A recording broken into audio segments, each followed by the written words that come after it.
네, 안녕하세요. 말씀의 삶 네 번째 시간이 돌아왔습니다. 지난 시간에는 출애굽기를 통해서 주신 성막을 만드는 방법, 그리고 성막을 만드는 과정, 그리고 어떻게 제사를 드리는지 레위기 1장을 중심으로 해서 살펴보았고요.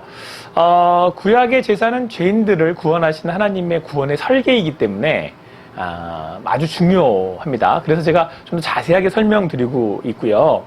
구약의 이 제사의 설계가 있었기에 신약의 이제 십자가의 구원이 이루어질 수 있었다는 걸 제가 강조하고 있습니다. 오늘은 출애굽기를 마무리하면서 레위기 5대 제사를 살펴보려고 합니다. 그래서 오늘 출애굽기 마무리 레위기를 이제 1시간으로 마칠 건데 5대 제사는 여러분 잘 아시는 것처럼 번제, 소제, 화목제, 속건제, 속죄제가 이루어지게 됩니다. 자, 먼저 여러분 우리가 그 제사를 위한 성막이라고 하면 우리 하나님의 언약을 기본으로 여러분들이 알고 계셔야 된다고 제가 말씀드렸습니다. 하나님은 언약대로 애굽에서 이스라엘 백성들을 이루시고 가나안 땅으로 인도하셨죠. 그래서 백성을 이루시고 하나님의 땅, 거룩한 땅으로 인도하셨어요. 그리고 시내산에서 이제 율법을 주시고 언약을 체결하시죠. 그러면서 이제 하나님의 그 주권으로 다스리시는 하나님의 나라를 세우게 됩니다. 자, 그때에 주관자 되시는 하나님께서 이스라엘을 다스리시기 위해서 이제 왕으로 임하시게 되는데 그 하나님이 임하시는 곳 그 왕자가 바로 성막, 지성소, 언약궤가 된다라고 말씀을 드렸고 하나님은 그곳에서 말씀하시고 이제 이스라엘을 인도하시게 됩니다. 근데 문제가 있죠. 거룩하신 하나님께 나아갈 때 죄인인 인간은 나아갈 수 없습니다. 그래서 이 죄의 문제를 해결해야 하는데 바로 그게 그렇죠. 제사가 되겠습니다. 에덴을 떠난 아담과 하와가 가인과 아벨을 낳고 제일 먼저 나타난 사건이 제사였다라고 말씀을 드렸고 창세기 3장 15절에서 원시복음을 받은 이후로 하나님의 사람들은 어디를 가나 제사를 드렸다. 나를 구원하신 하나님께서 제사를 통해서 나를 정결하게 하시고 하나님 앞으로 우리는 나아갈 수 있다라는 것을 말씀하셨다라고 제가 누누이 계속해서 끊임없이 말씀드리고 있습니다. 자, 그리고 드디어 이스라엘 백성들이 이제 애굽에서 하나님이 그들을 구원해내실 때 이제 중요한 사건. 여러분 구약에서 가장 중요한 사건 뭐예요? 그러면 출애굽 사건이에요. 6월절 어린 양 사건이라는 거죠. 그래서 그 제사의 필요성에 대해서 이제 말씀하시는데 하나님은 이제 좌우문설주 임방의 그 제물의 피 어린 양의 피를 받은 집을 이제 통과하십니다. 그래서 이것을 유월했다라고 해서 패스오버 했다고 제가 말씀드리지 않았습니까? 이것은 그리스도의 이제 보혈을 의미하는 거죠. 제물 대신 예수 그리스도. 예수님의 그 피로 죄사함을 받게 된다라고 하는 것을 설명하고 있는 겁니다. 죄인인 사람은요, 죄에 대한 값을 치러야 하기에 영원한 심판을 받게 됩니다. 그런데 하나님은 이 죄인들을 구원하실 길을 열어주셨죠. 그래서 애굽으로부터 이스라엘 백성들을 구원하셨듯이 바로 6월절 어린 양 예수 그리스도를 통해서 우리를 구원하시게 되는 겁니다. 이후에 여러 사건을 통해서 이 6월절 어린 양과 이 보혈의 의미를 계속해서 말씀하시는데 대표적으로 출애굽기 4장에 나오는 모세의 피난편 사건이라든가 출애굽기 24장에 나오는 언약을 체결하실 때에 제사를 지내고 피를 뿌리고 정결하게 하시는 그 언약식의 사건들이 있다고 말씀을 드렸습니다. 하나님은 이렇게 시내산의 이제 제사, 특히 이제 피의 제사인 이 속죄제를 지낼 이제 성막을 만들도록 하시잖아요. 그래서 이제 먼저 그 만드는 방법을 가르쳐 주시고 예물을 준비하시고 실제로 만드시고 이게 출애굽기 뒤에 나오잖아요. 그래서 31장에서부터 쭉 진행이 되지 않습니까? 그리고 드디어 이제 40장에 이르러서는 이제 성막 봉헌식이 있게 되는 거 그렇게 말씀을 드렸고요. 이제 합법을 레위기는요. 이 성막에서 제사를 어떻게 드리게 되는지를 이제 말씀하고 있습니다. 그러니까 여러분들 창세기 출애굽기 이어서 레위기가 아니고요. 출애굽기 밑으로 레위기가 붙어 있는 거예요. 두 개가 그 책이 두 권이 한 쌍이라는 겁니다.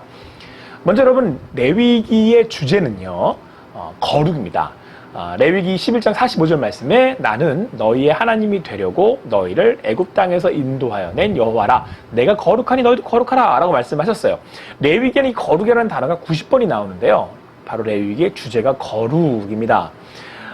여러분 하나님께서 제사 가운데 제사를 통해서 이제 드디어 지성소의 언약궤 속죄소 위에 임하셨어요. 근데 그분이 누구냐면 거룩하신 하나님. 자, 그래서 하나님께서는 이스라엘 백성을 애굽으로부터 구원하셔서 백성 삼으셨죠. 그래서 이제는 하나님과 같이 너희도 거룩하라고 말씀하시는 겁니다. 하나님 그곳에 임하시죠. 하나님의 구원을 받은 교회된 우리 가운데 하나님이 함께 하시기에 바로 임하신 하나님으로 인하여서 이스라엘 백성들이 거룩하게 되듯 바로 우리도 임하시는 하나님으로 인하여서 거룩하게 되는 것입니다. 여러분, 우리가 이 거룩에 대해서 이해하기 위해서요, 부정과 이 정결에 대한 그 개념을 이해해야 합니다. 레위기에서 이 부정과 정결에 대해서 나누게 되는데, 여러분, 이 레위기에서 말하는 부정은요, 죄로 인해서 창조의 온전한 모습을 잃어버린 상태를 이야기합니다. 그러니까 무질서와 혼돈이라고 말할 수 있겠죠. 레위기에서는 그래서 질병이나 또는 먹는 음식에 관련돼서 이 정결과 부정에 대한 규례들이 계속해서 나오고 있습니다. 정결은요, 질병에 걸렸다든지 또는 다른 이유로 부정한 상태가 되면 평소에는 제사장을 통한 정결례와 일상의 정결례를 통해서 회복이 되고요, 다시 공동체로 들어오게 됩니다. 그러니까 부정한 상태에서 공동체에 같이 함께 할 수 없다는 것이죠. 하나님의 공동체에 있을 수 없다는 겁니다. 이처럼 하나님의 자녀된 우리는 하나님이 만드신 생명으로 창조 질서 안에서 말씀으로 나의 삶을 바로 잡아가야 합니다. 이 땅에 사는 동안에 우리가 정결하게 되는 정결례는 바로 말씀이 되는 것이죠. 자, 여러분, 그런데 우리의 삶은 지금 정동되고 바르다고 해서 하나님께 나아갈 수는 없습니다. 왜 그렇습니까? 우리가 정결하게 되었다고 해서 하나님 나아갈 수 있는 것은 아닙니다. 바로 죄의 문제는 정결례로 해결되지 않기 때문에 그렇습니다.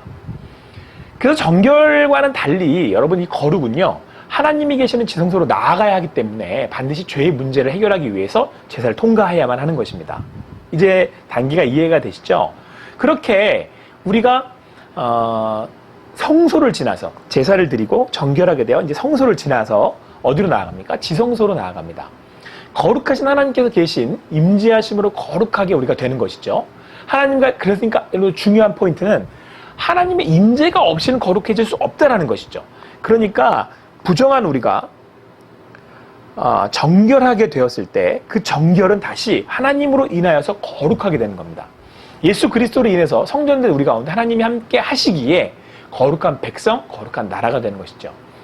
베드로전서 2장 9절 말씀에 너희는 택하신 족속이요 왕같은 제사장들이요 거룩한 나라요 그의 소유된 백성이니 이는 너희를 어두운 데서 불러내어 그의 기이한 빛에 들어가게 하신 이의 아름다운 덕을 선포하게 하려 하심이라 라고 말씀하고 있습니다. 우리가 성전되어 우리 가운데 성령 하나님이 함께 하시기에 우리가 거룩하게 되는 것입니다. 부정은 정결례를 통해서 정결하게 되는 거고요.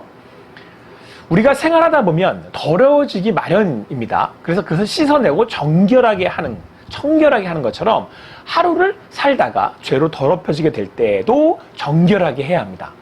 우리는 대제사장 되시는 예수 그리스도를 통해서 정결하게 되었기에 이제는 스스로 정결례를 행하듯이 또한 예수 그리스도 이름으로 회개하며 나의 삶을 바로 잡아가야 하는 것입니다. 그리고 정결하게 된 이가 하나님께 나아가면 하나님의 임재하심으로 거룩하게 되는 것이죠. 그래서 여러분, 그 성결은요, 이러한 정결과 거룩이 이루어진 상태를 이야기합니다. 예수님께서 병자들을 고치셨어요. 귀신들을 내어 쫓으셨어요. 부정을 정결로 바꾸신 거잖아요. 그런데 정결례를 행하신 겁니다. 그리고 십자가에 달려 죽으시고 부활하셔서 성전이 되심으로 제사를 완성하셨죠. 바로 정결과 거룩을 이루신 겁니다. 이렇게 예수님은 우리를 단번에 구원하셔서 거룩과 정결을 이루셔서 성결하도록 하신 겁니다. 이처럼 죄인된 인간은 제사를 통해서 거룩하게 됩니다. 이러한 제사에 대해서 앞서 레위기 1장을 통해서 기본되는 내용을 살펴보았지 않습니까? 레위기 1장에서의 번제가 모든 제사의 기본적인 형식을 말하고 있어서 다른 요소들을 조금씩 바꾸어서 이제 제사의 내용이 달라지게 됩니다. 종류가 달라지게 되는 것이죠. 레위기를 장별로 여러분 1장부터 7장까지 드리는데 그 5대 제사의 내용들을 중심으로 제사가 어떻게 이루어지는지 이제 살펴보려고 합니다. 죄인인 인간을 정결하게 하시는 제의는 제사는 또한 의롭다고 하시는 칭의를 의미합니다. 제사를 드림으로 나는 정결하게 된다. 내가 죄 없음, 즉 의로움을 옷 입는다는 것이죠. 11장에서부터 22장까지는 일상의 삶에서의 거룩을 나타내고요. 23장부터 26장까지는 공동체가 함께 지켜야 하는 거룩을 나타내고 26장부터 27장까지는 순종하는 자에게 주시는 축복과 불순종에 대한 저주가 나오고 있습니다. 이는 이런 성결하게 된 하나님의 백성이 말씀을 따라 살아가면서 일상의 삶을 통해서 이루어야 할 것이 바로 거룩이라는 것에 대해서 말씀하고 있는 것이죠. 이 시간에는 여러분 1장부터 10장까지 레위기 5대 제사를 저희가 살펴볼 겁니다. 예수님이 이루신 제사가 어떤 의미를 가지고 있는지를 우리가 더욱 이제 자세하게 살펴보게 되는 겁니다. 자, 5대 제사는 다음과 같습니다. 번제, 소제, 화목제, 속죄제, 그리고 속건제. 먼저 번제에 대해서 말씀을 드리면, 여러분 번제는요, 제가 앞서 레위기 1장을 통해서 번제로 드리는 속죄제에 대해서 말씀을 드렸습니다. 이처럼 제사들은 그 내용들을 이제 그에 따라서 이제 서로 속죄제가 번제로 같이 드려지고 이렇게 그에 따라서 이제 제사가 드려지게 되는데, 먼저 여러분 그 번제는 짐승으로 드리되 완전히 드려서 태워서 드리게 되고요. 제물은 생활 형편에 따라 수송아지, 순양, 순염소, 산비둘기, 집비둘기, 새끼 등을 드릴 수 있습니다. 이는 누구나가 하나님 앞에서 제사를 드릴 수 있다는 것을 이야기하죠. 누구나가 예수님께 나와 예수님을 통해 구원받을 수 있음을 말씀하고 있습니다. 번제 때 태워 드리는 예물을 고르반이라고 하는데요. 생명을 드린다라고 하는 의미고요. 그래서 예수님께서 자신의 생명을 온전히 드림으로써 번제로 우리의 죄를 대신하는 속죄제로 드리셨습니다. 그럼 다음에 이제 우리가 화목제를 살펴볼 텐데요. 화목제는 이제 감사한 일이 있을 때 서원하는 경우에 드리게 됩니다. 다른 제사들과는 달리 제물로 암수 모두 가능하고요. 기름, 간, 콩팥 등을만을 불사르고 나머지는 제사장과 제물을 바치는 자가 먹고 이웃과도 나누어 먹게 하셨다는 게 특징입니다. 그래서 화목제의 특징은 관계의 회복을 나타내고 있는 제사입니다. 인간이 죄를 지었을 때 에덴에서 쫓겨나게 되었고, 이는 하나님과의 관계의 단절을 의미합니다. 화목제사는 바로 관계의 이제 회복을 의미하게 되는 것이죠. 예수 그리스도의 십자가의 제사로 인해서 우리는 지성소로 나아가 하나님을 다시 만나게 되죠. 관계 회복이 일어납니다. 이처럼 하나님과의 관계 회복은 또한 사랑과의 관계 회복으로 이어집니다. 우리가 예배자로 살아간다는 것은 곧 이 땅에서 하나님의 사람으로 샬롬을 선물하고 화평을 끼치는 것입니다. 지금 우리가 주의를 지키며 함께 예배드린다는 건 단지 하나님과의 친밀함과 관계를 이야기하는 것이 아니라 나의 삶을 통해 이제는 관계 회복, 이웃과 지체들에 대한 섬김이 일어난다는 것을 말씀하고 있습니다. 자, 다음 제사는 여러분 번제, 소제, 속건제, 속죄제, 화목제, 그중에 이제 속죄제가 되겠죠. 앞서 레위기 1장을 통해서 살펴본 번제로 드린 제사가 여러분 또한 속죄제였습니다. 드리는 제물은요, 신분에 따라 달리 했는데요. 보편적인 죄에 대해서 드리는 제사였고요. 제물에 피를 뿌려서 지성소로 나아가서 속죄소에도 뿌리게 되죠. 그리고 바로 거기에 이제 정결하게 된 그리고 하나님께서 그곳에 이제 임하셨다. 속죄소에 대한 제가 말씀을 드렸습니다. 우리는 이제 하나님의 백성이 되어서 그리스도의 제자가 되어 이제 말씀을 따라 살아갑니다. 그런데 사람으로 살기 때문에 내가 하고자 하지만 말씀에 온전히 순종하지 못할 때가 있습니다.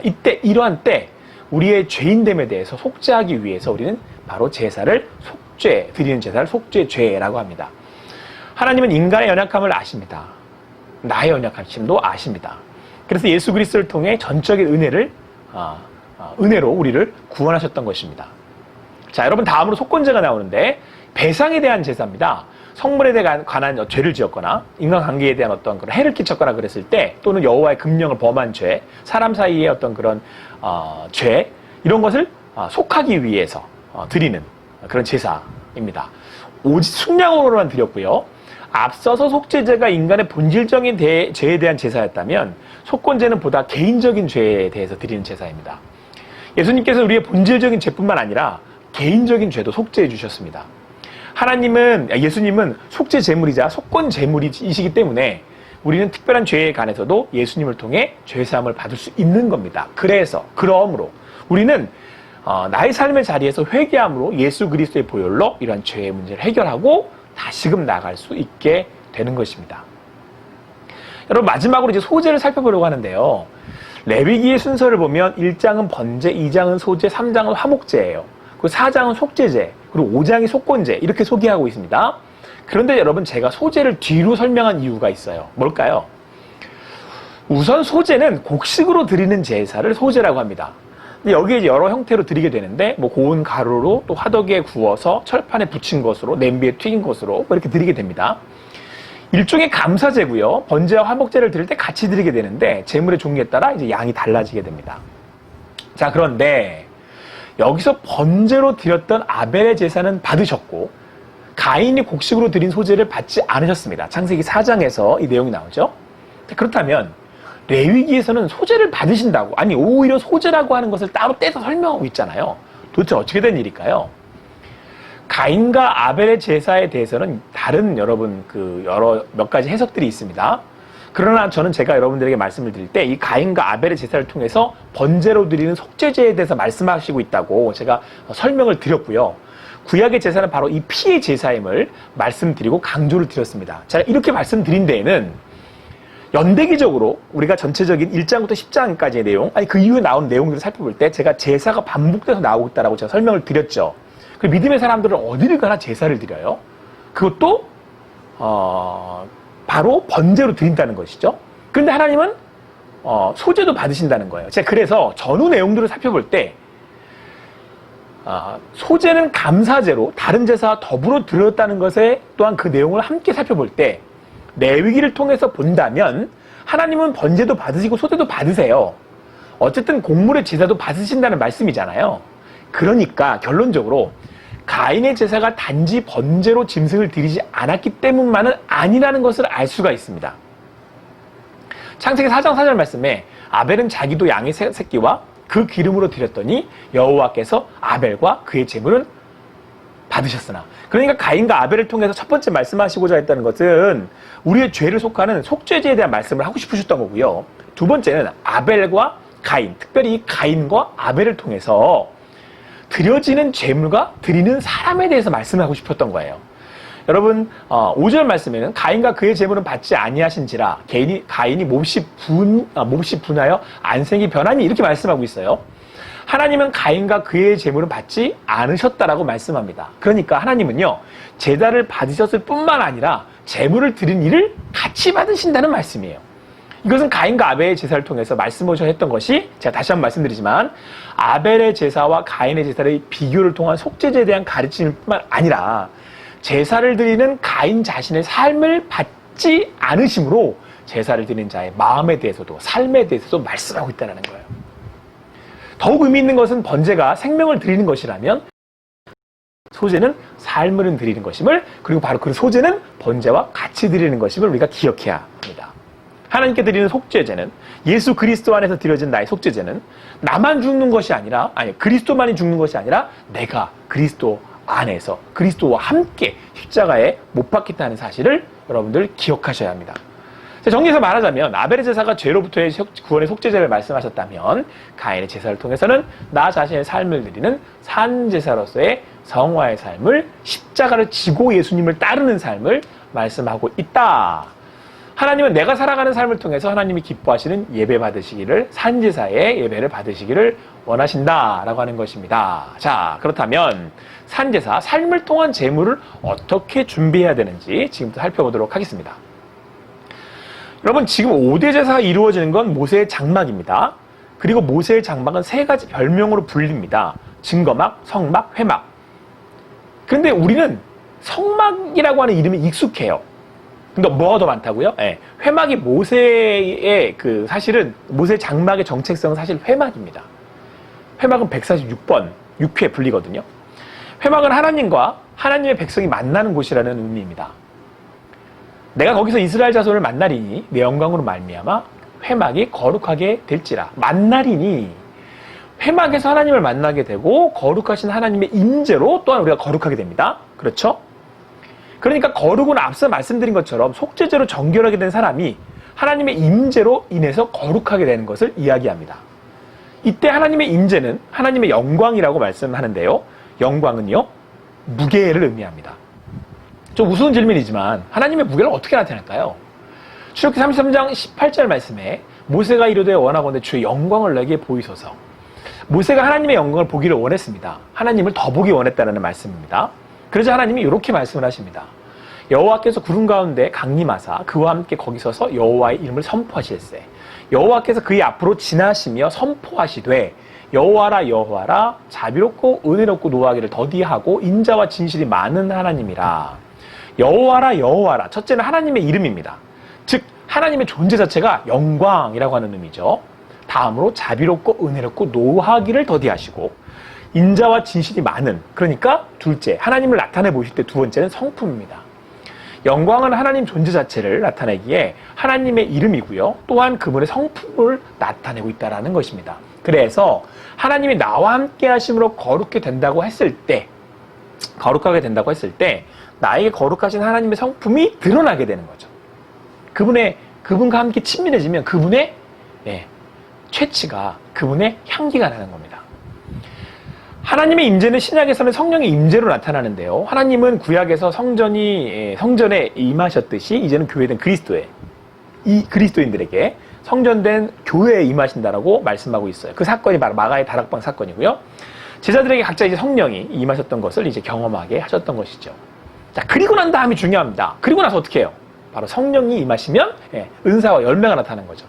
은사는 교회를 세우고 지체를 도읍에 섬기는 데 쓰이는 도구입니다. 방법이죠. 자, 그런데 성령의 열매는 다음과 같습니다. 오직 성령의 열매는 사랑과 희락과 화평과 오래 참음과 자비와 양성과 충성과 온유와 절제니.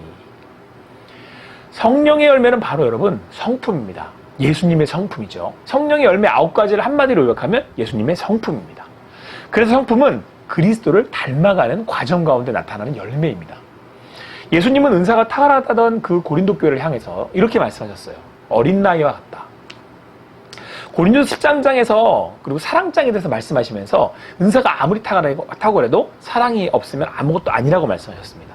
사랑은 그리스도 예수의 성품, 다시 한번 강조드리지만 우리가 예수님을 믿고 성령으로 충만함을 받았을 때 우리가 나타나는 것은 예수 그리스도의 성품이에요. 하나님의 임재로 우리가 거룩하게 되었을 때 바로 사랑이죠. 하나님으로 인해서 거룩하게 된 우리는 하나님의 임재하심으로 성령의 열매를 맺습니다. 그분의 성품이 나로부터 흘러나가는 것입니다. 사랑하며 살아갈 때 하나님이 영광 받으십니다. 그래서 거룩은 삶을 통한 거룩이어야 합니다. 하나님과의 관계에서 사랑과의 관계에서 나타나게 되는 것이죠. 삶을 떠난 거룩이란 여러분 무의미합니다. 내가 거룩하니 너희도 거룩하라 라고 하셨을 때는 하나님의 말씀을 따라 하나님의 자녀를 이 세상에 사랑한다는 것을 의미하는 것입니다. 그리고 하나님으로 인해서 거룩하게 된 내가 이제는 그분의 성품을 흘러보내는 하나님의 성전, 에스겔이 보았던 그 성전의 환상처럼 성령이 내 안에서 흘러나와 이 세상 가운데 흘러가게 되는 것이죠. 그렇게 우리가 살아갈 때에, 그렇게 사랑하며 살아갈 때 하나님 우리를 보고 이렇게 말씀하시는 거예요. 야, 저 녀석 나 다 똑 닮았네. 내 형상이야. 무슨 말이래요? 내 새끼라고, 내 자녀라고 라고 말씀하신다는 것이죠. 예수님께서 제자들에게 말씀하셨습니다. 너희들이 서로 사랑하면 내 제자인 줄을 알리라. 사랑하는 성도 여러분, 우리가 지금까지 출애굽기와 레위기를 살펴보았습니다. 제사가 뭘까요? 제사는 예수 그리스도로 인하여서 구원받는 유일한 길입니다. 하나님 우리에게 베풀어 주신 은혜의 길입니다. 자, 그런데 우리가 그 제사로 인하여서 정결하게 되고 하나님의 그 의를 입게 되었을 때는 이제 하나님과 만나게 됩니다. 그리고 그때 바로 하나님이 우리를 거룩하게 하신다는 것이죠. 그리고 여러분 어떻게 되죠? 다시 성전으로부터 뒤로 나와요. 지성소, 성소, 다시 물두멍, 뜰을 지나 회막문을 나가 세상의 삶으로 나아가는 것이죠. 그렇게 우리는 성전의 삶을 산다는 것은 하나님을 만나 이 땅 가운데 하나님의 사람으로, 하나님의 성전으로, 하나님의 백성으로, 하나님의 자녀로 살아가게 되는 것입니다. 시기가 어려운 이때에 하나님은 우리가 성정된 삶을 살기를 원하십니다. 여러분과 제가 이 땅 가운데 거룩한 삶을 살기를 원하십니다. 자, 여기까지 이제 출애굽기 성막을 끝으로 레위기 5대 제사까지를 살펴보았습니다. 다음 주부터는 모세오경의 네 번째 책인 창세기, 출애굽기, 레위기, 민수기를 살펴볼 거고요. 근데 여러분 우리가 알고 있는 지식 중에, 알고 있는 것 중에 우리가 광야의 내용이 주로 출애굽기라고 생각하는데 그렇지 않습니다. 출애굽기는 애굽에서 나오는 얘기고 시내산에서의 얘기고요. 본격적으로 광야의 삶이 시작되는 건 민수기입니다. 그래서 여러분들 민수기를 통해서 하나님의 백성들이 어떻게 준비되는지, 그리고 또 그들이 어떻게 가나안으로 들어갈 준비를 하게 되는지를 함께 살펴보도록 하겠습니다. 그럼 한 주간 동안 편하시고요. 다음 주에 또 뵙도록 하겠습니다. 감사합니다.